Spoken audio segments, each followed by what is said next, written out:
Hello everyone, welcome to my YouTube channel. आज मैं आपके लिए क्या आया हूँ क्लास 12 चैप्टर का इलेक्ट्रिक चार्ज एंड फील्ड में इलेक्ट्रिक चार्ज की डेफिनेशन, जो कि इस प्रकार है।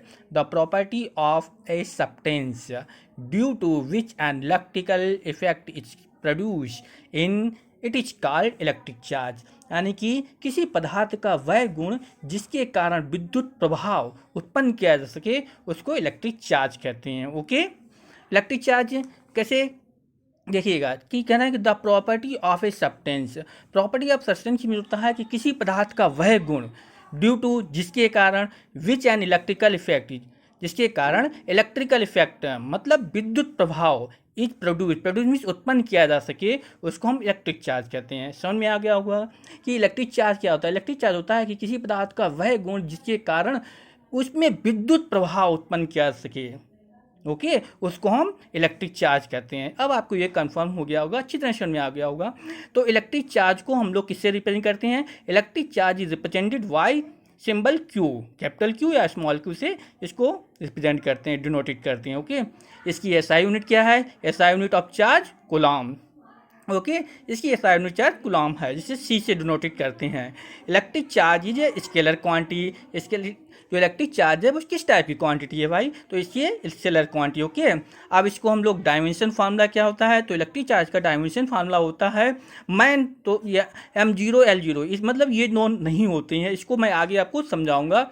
इसकी मैन फार्मूला होती है TI, यानी कि T1 I1। ओके, I1 तो ऐसे लिख दिया गया, मैन होती है TI। ओके, अब इसका फार्मूला क्या होता है इलेक्ट्रिक चार्ज के? इलेक्ट्रिक चार्ज के दो फार्मूले होती हैं। मेन फार्मूला होता है Q इक्वल टू NE, जहाँ पर N नंबर ऑफ इलेक्ट्रॉन है और E charge of one electron. Okay, अब हम लोग डायमेंशन फार्मूला को सीखेंगे कि कैसे निकाला जाता है। देखिएगा नेक्स्ट पेज पर।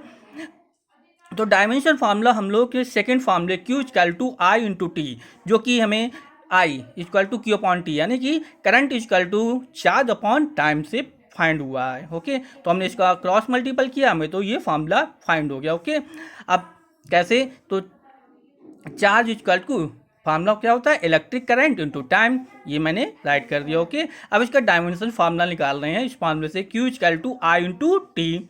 आई को डिनोट करते हैं आई से। NCERT बुक में आई की जगह पर ए भी दिया गया है। ओके, लेकिन मोस्टली ज़्यादातर हम लोग जहाँ पर भी जाएँ यूट्यूब पे और में इसमें से गूगल पर भी अच्छी तरह से सर्च करने के बाद इसको आई से ज़्यादा डिनोटेड किया गया है। कहीं आई की जगह ए बार ये भी लिखा गया, लेकिन वो NCERT बुक में आई जगह पर ए लिखा गया। ओके, तो आई को हम लोग आई से डिनोट कर, टी की होती है टी। Okay, capital T. तो Q equal to I T, और इसको हम लोग ऐसे भी लिख सकते हैं TI। ओके, और मैन हम लोग जानते हैं कि डायमेंशन फार्मूला लिखा होता है, तो हम इसको ML और TIA थीटा के रूप में भी लिख सकते हैं। तो यहाँ पर M0 M की वैल्यू नहीं है, L0 है, और T1 I1, ये इसका डायमेंशन फार्मूला हुआ। अगर वीडियो अच्छी लगे तो please like and subscribe. Thank for watching.